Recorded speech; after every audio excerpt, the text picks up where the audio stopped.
सभी विद्यार्थियों को प्यार भरी गुड मॉर्निंग। सभी विद्यार्थी अच्छे हैं, स्वस्थ हैं, मस्त हैं। प्रिय विद्यार्थियों, मैं अनूप सिंह आप सभी का अपनी क्लास में स्वागत करता हूं और आपके उज्जवल भविष्य की कामना करता हूं। डियर स्टूडेंट, हम लेके आए हैं लास्ट वीडियो में, जब हमने लास्ट तक पढ़ा था सार्थक अंक और उससे संबंधित नियम और नित्यतम करना, और उसके बाद अब हम पढ़ेंगे डाल्टन का परमाणु सिद्धांत। वैसे तो यह टॉपिक अपने अध्याय नंबर 2 में भी है, लेकिन हम इस टॉपिक को यहाँ भी थोड़ा सा हल्का सा नजर घुमा लेते हैं। टॉपिक है डाल्टन का परमाणु सिद्धांत। टॉपिक क्या है? डाल्टन का उल्टा ही डाल्टन का परमाणु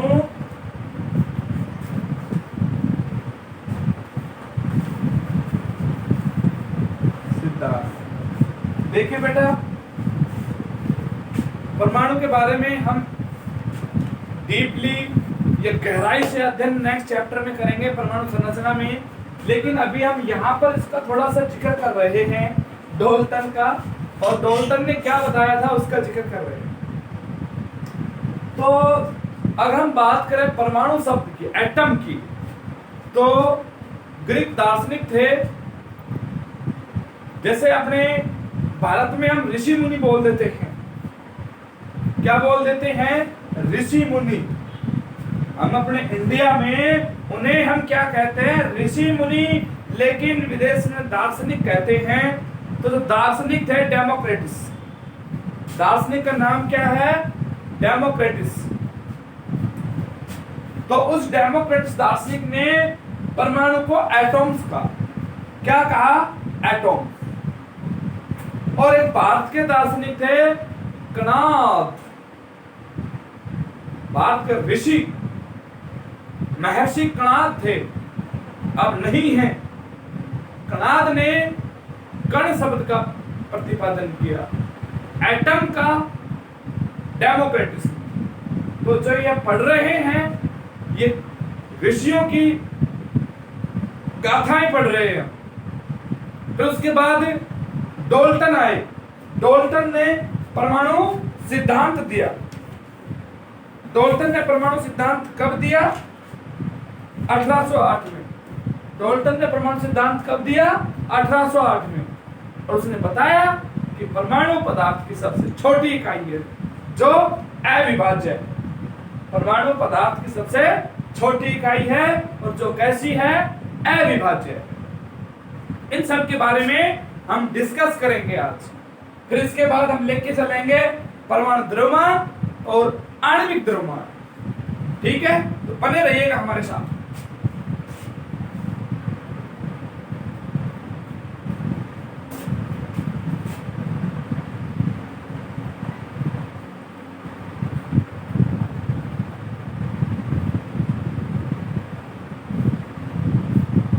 ग्रीक दार्शनिक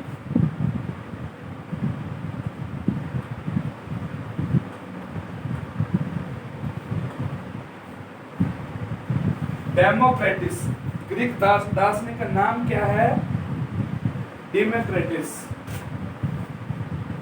डेमोक्रेटिस ने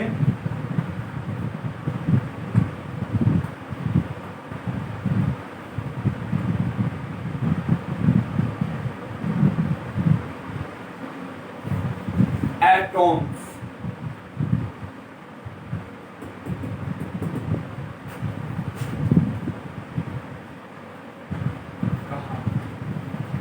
पदार्थ के सब छोटी इकाई जो एटम है, डेमोक्रेटिस ने उसे क्या कहा? एटॉम्स कहा। एटॉम्स का अर्थ क्या होता है? अविभाज्य।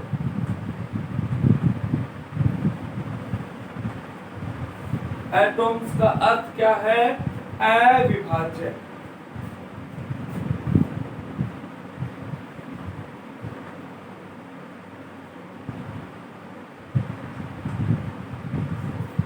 महर्षि कणाद ने, चलो इसको तो हम उसमें डिस्कस कर लेंगे दूसरे चैप्टर में, कोई दिक्कत नहीं है। इसको हम दूसरे चैप्टर में अध्ययन कर लेंगे डीपली। अभी हम इसको ओरली बेसिक तरीके से लेके चल रहे हैं, वैसे हमने आपको बता भी दिया है। अब हम बात कर रहे हैं सन 1808 में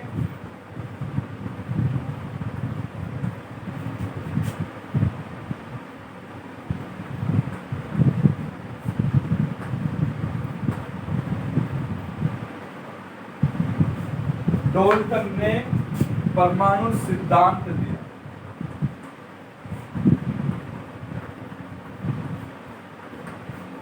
सन 1808 में डाल्टन ने क्या दिया? परमाणु सिद्धांत दिया और रसायन शास्त्र की एक नई पद्धति प्रचलित की। परमाणु सिद्धांत प्रतिपादित करके उसने क्या बताया? जिसके मुख्य बिंदु निम्न हैं।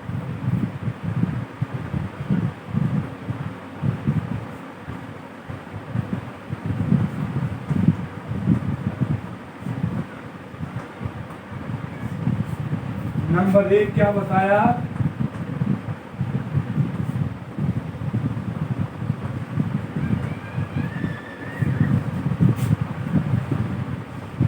परमाणु अविभाज्य कण है। परमाणु अविभाज्य कण है, अर्थात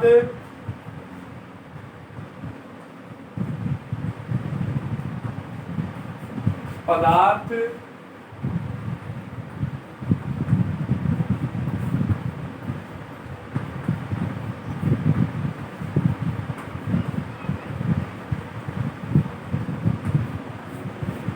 अविभाज्य कणों से मिलकर बना है। अर्थात पदार्थ किन से मिलकर बना है बेटा?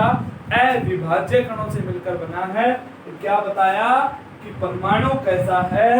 अविभाज्य है। परमाणु कैसा है? अविभाज्य है। और पदार्थ अविभाज्य कणों से मिलकर बना है। ये किसने बताया? डाल्टन ने बताया। नंबर 2 क्या बताया? भिन्न भिन्न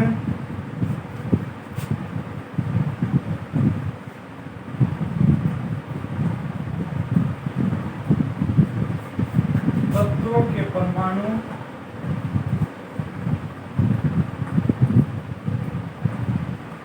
भिन्न भिन्न होते हैं तथा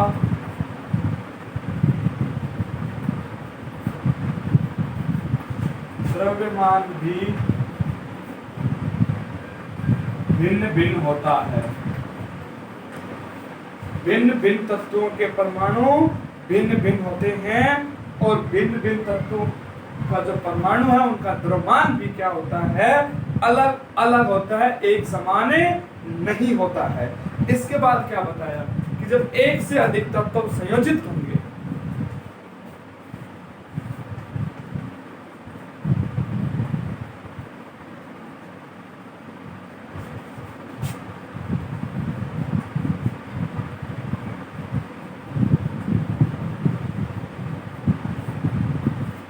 एक से अधिक तत्वों के संयोजन, संयोजन का मतलब क्या है?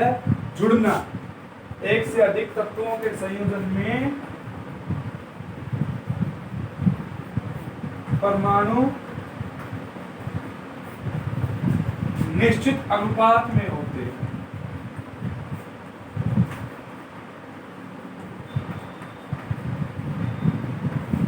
परमाणु कैसे होते हैं बेटा? निश्चित अनुपात में होते हैं, फिक्स रेशो में होते हैं। किसके बिंदु हैं ये? डाल्टन के परमाणु सिद्धांत के बिंदु हैं।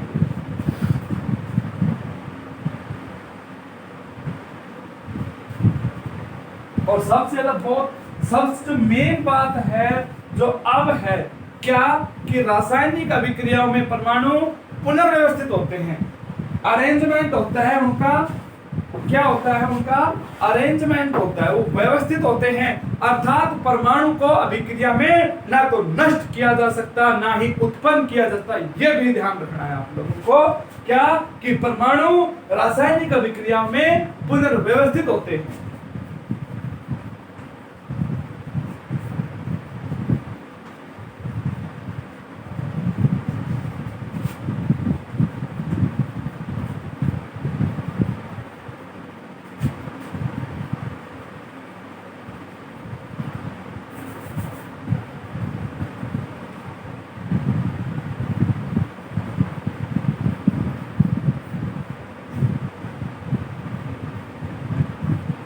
परमाणु रासायनिक अभिक्रिया में पुनर्व्यवस्थित होते हैं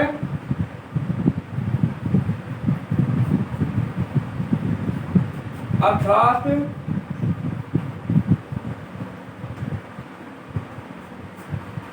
परमाणु को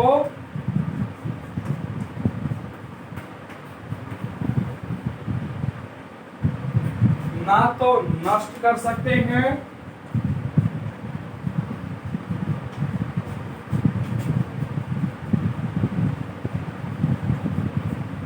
और ना ही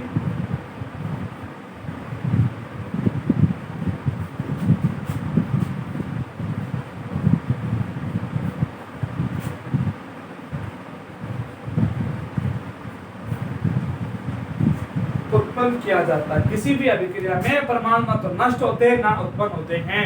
यह भी परमाणु के सिद्धांत में ही आते हैं। जो बातें थी परमाणु सिद्धांत संबंधित वो हमने आपको सभी बताई। परमाणु का अविभाज्य कहा गया। परमाणु अविभाज्य है अर्थात पदार्थ अविभाज्य कणों से मिलकर बना है। उसने बताया भिन्न भिन्न तत्व अलग अलग तत्व हैं, उनका परमाणु द्रव्यमान भी अलग अलग होता है। उसके बाद बताया कि एक से अधिक तत्व संयोजन से एक निश्चित अनुपात में जुड़े होते हैं। फिर उसने बताया कि रासायनिक अभिक्रिया में परमाणु पुनर्व्यवस्थित होते हैं, अपना अरेंजमेंट करते रहते हैं, लेकिन उन्हें ना तो नष्ट कर सकते हैं ना ही उत्पन्न किया जा सकता है। तो ये उसके कुछ सिद्धांत है। आप इसका स्क्रीनशॉट ले लो बेटा। फिर अब हम पढ़ेंगे परमाणु द्रव्यमान और आणविक द्रव्यमान।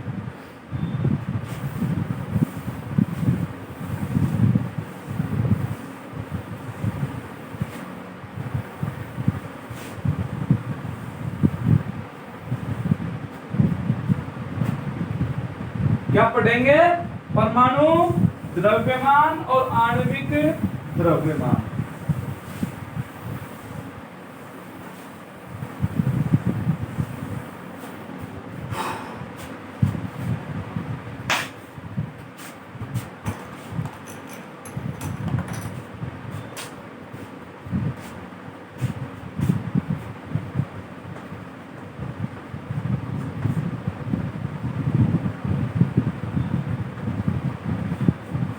परमाणु द्रव्यमान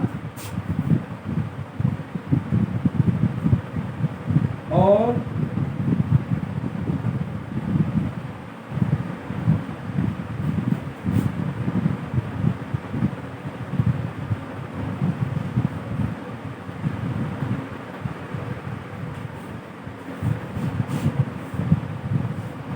आणविक द्रव्यमान।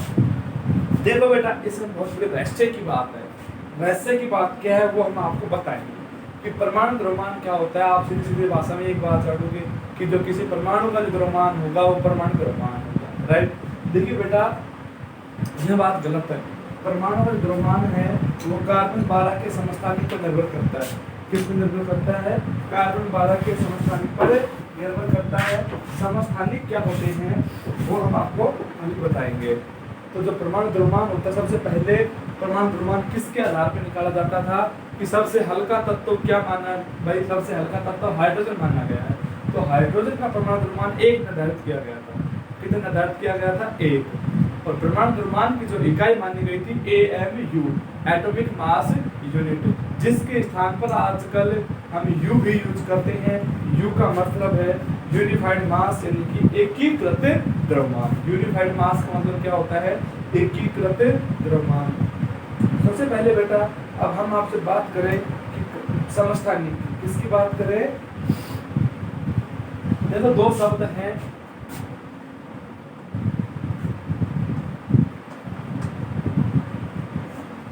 समस्थानिक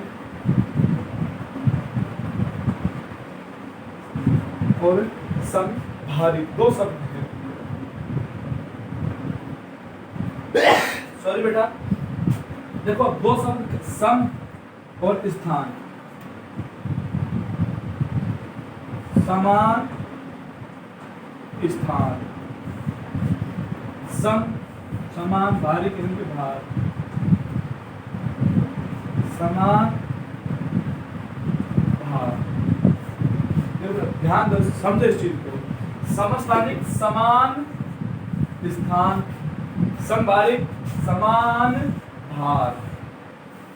अब देखो बेटा, किसी परमाणु का स्थान तो कैसा हो, समान हो, लेकिन द्रव्यमान कैसा हो,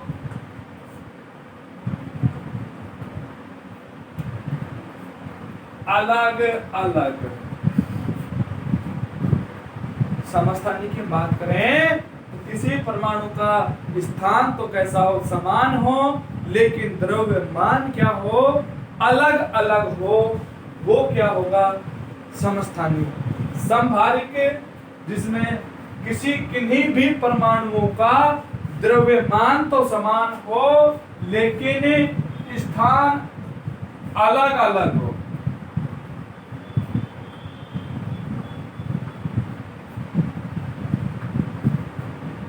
इन दो लाइनों के ऊपर ध्यान से देखो आप लोग, देखो थोड़ा दिमाग पे जोर दो।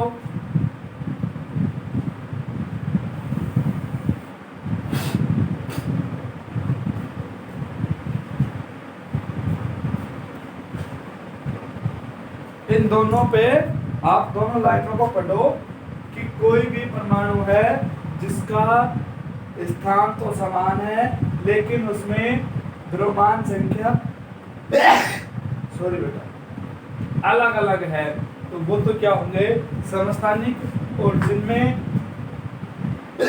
सॉरी बेटा भार समान है लेकिन स्थान अलग अलग हैं, वो क्या होंगे बेटा, समभारिक। यानी कि समभारिक, समस्थानिक समभारिक समझ में आया होगा, एग्जाम्पल लेके चलेंगे।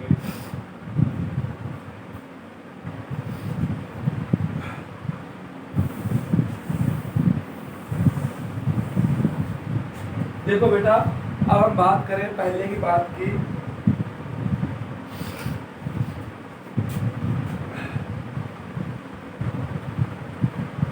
सबसे पहले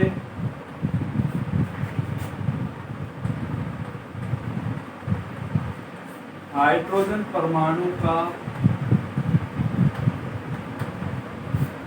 द्रव्यमान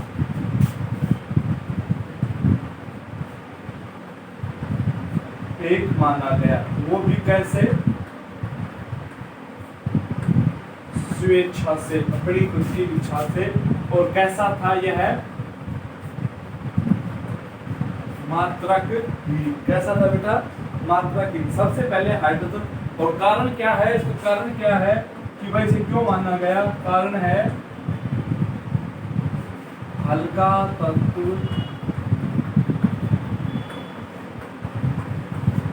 होने के कारण। देखो बेटा, हल्का परमाणु होने के कारण। देखो बेटा, सबसे पहले हाइड्रोजन परमाणु को द्रव्यमान एक माना गया। एक माना गया, वो एक जो है वो अपनी खुद की इच्छा से था, स्वेच्छा से था। वो 1 किलोग्राम है, 1 ग्राम है, क्या है क्या नहीं है, कोई मात्रक नहीं था उसका, मात्रकहीन था।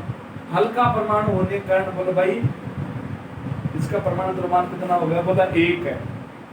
लेकिन बेटा सन 1961 में 1961 में एक बैठक हुई, सभी स्वीकृत हुए कि भाई जो द्रव्यमान है उसकी कोई इकाई तो निकालो।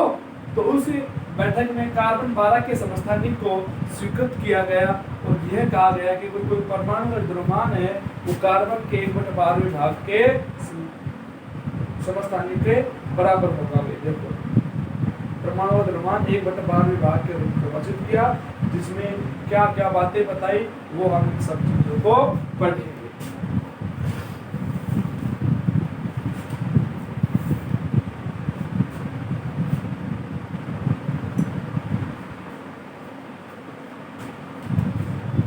पहले आपने देखा होगा, अगर हम पुराने जमाने की बात करें, पहले एक तुला होती थी और उसमें ऐसे पेंडुलम लगा होता था, 2 तराजू होते थे उसमें दोनों साइड में, और उसमें पेंटागोनल या हेक्सागोनल टाइप की बाट होती है, जिन्हें 1 किलो के बोलते हैं, 2 किलो की बात बोलते हैं, 3 किलो की बात बोलते हैं, 5 किलो की बात बोलते हैं ना।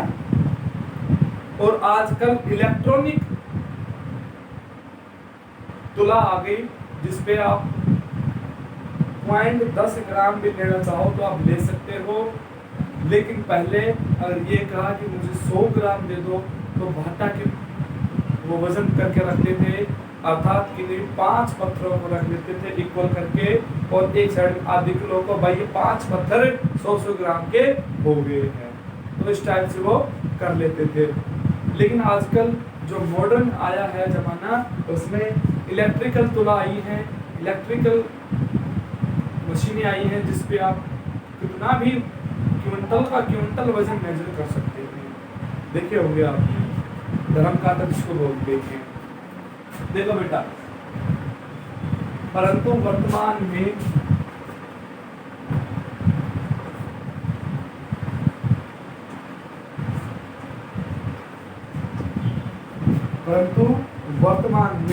अब वर्तमान की हम बात करें तो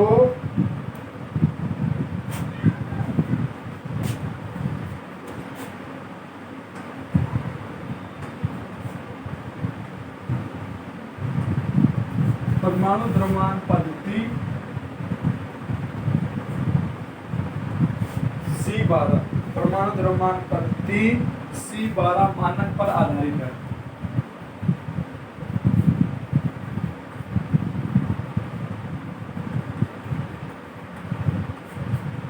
किस पर आधारित है?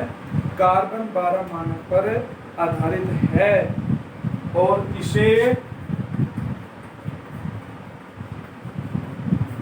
सन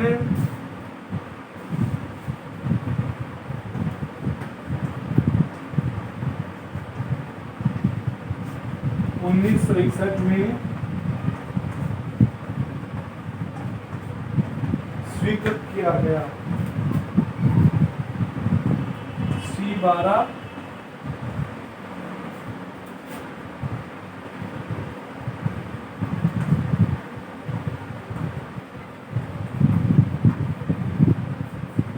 कार्बन का क्या है बेटा? समस्थानिक। C12 कार्बन का क्या है? एक समस्थानिक है, जिसे परमाणु 12 परमाणु द्रव्यमान तक किया गया। अर्थात अब कैसे निकालेंगे कि सन 1961 में वर्तमान में परमाणु द्रव्यमान पद्धति C12 मानक पर आधारित है, जिसे 1961 स्वीकृत किया गया था। C12 क्या है कि कार्बन का समस्थानिक है, अर्थात परमाणु संख्या समान है लेकिन द्रव्यमान अलग अलग है। ध्यान से देखो बेटा,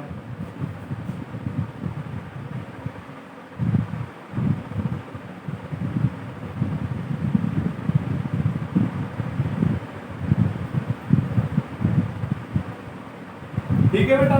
बाकी सभी तत्वों के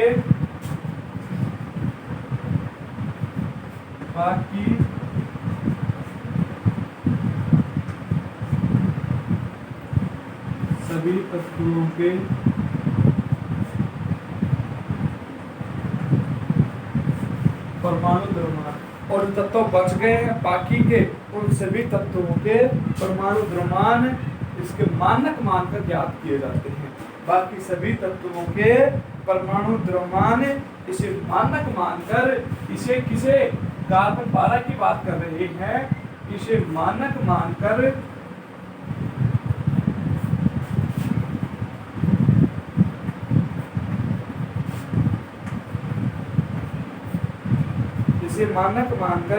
इसके सापेक्ष दिए जाते हैं।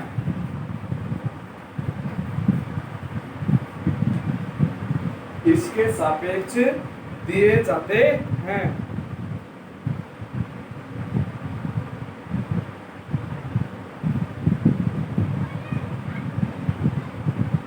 ओके बेटा। अब जो कार्बन 12 है, एक परमाणु द्रव्यमान है, वो कार्बन 12 के 1/12 विभाग के सापेक्ष परिभाषित किया जाता है। तो इसे हम पढ़ लेंगे अभी, और फिर अलग अलग परमाणुओं का द्रव्यमान निकालना सीखेंगे। देखो बेटा,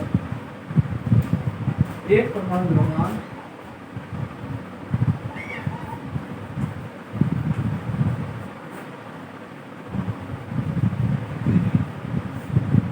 एक परमाणु द्रव्यमान मात्रक को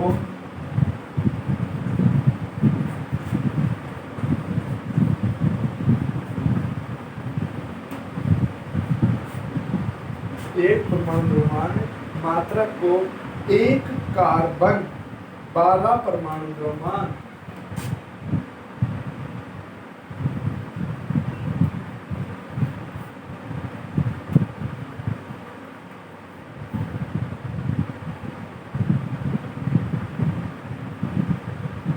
एक कार्बन 12 परमाणु द्रव्यमान के 1/12वें भाग,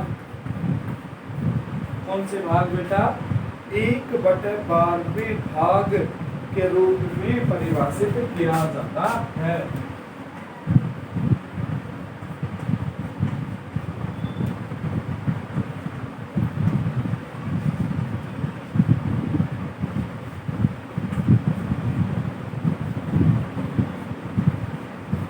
एक बटा 12वें भाग के रूप में परिभाषित किया जाता है। देखो बेटा, गौर से देखो,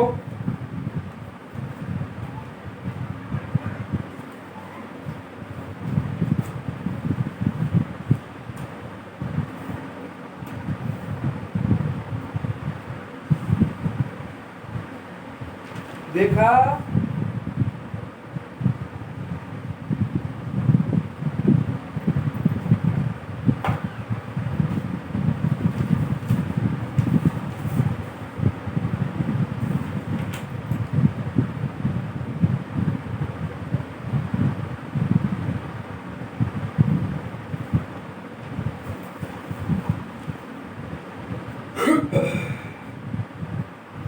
अब हम बात करें कि एक AMU बराबर कितना होता है। एक AMU बराबर होता है 1.6665 1.66056 × 10⁻⁴ kg। कितना होता है एक AMU?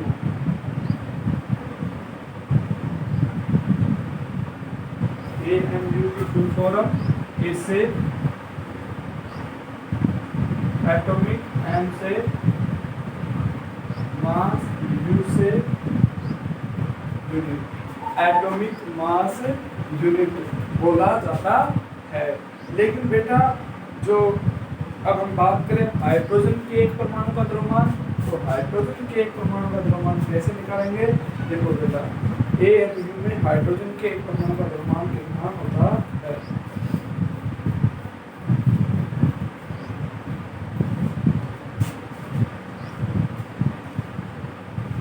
हाइड्रोजन में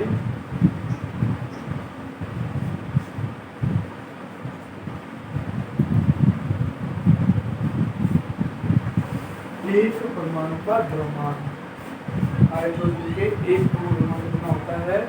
1.6736 into 10⁻⁴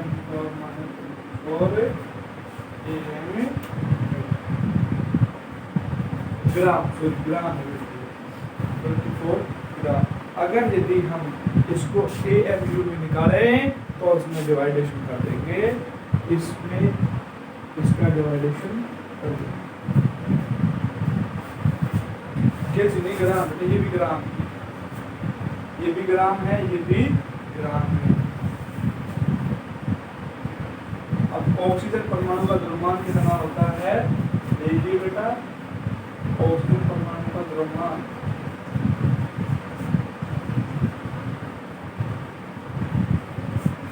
कितना होता है? 16 होता है। देखो बेटा, 16 AMU भी बोल सकते हैं, U भी बोल सकते हैं। AMU के स्थान पर यूनिफाइड मास यानी कि एकीकृत मास का यूज किया जाता है।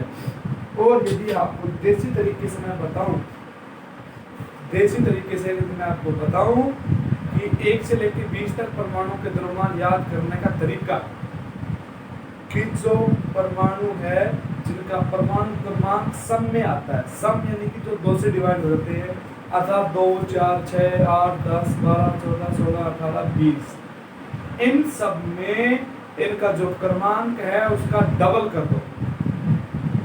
क्या कर दें? डबल कर दो, तो वो तो किसका आ जाएगा? सम संख्या वाले परमाणु क्रमांक का परमाणु द्रव्यमान। और जो विषम संख्याएं हैं 1 3 5 7 9 11 13 15 17 19, इन सब की संख्याओं का डबल करके 1 जोड़ दो।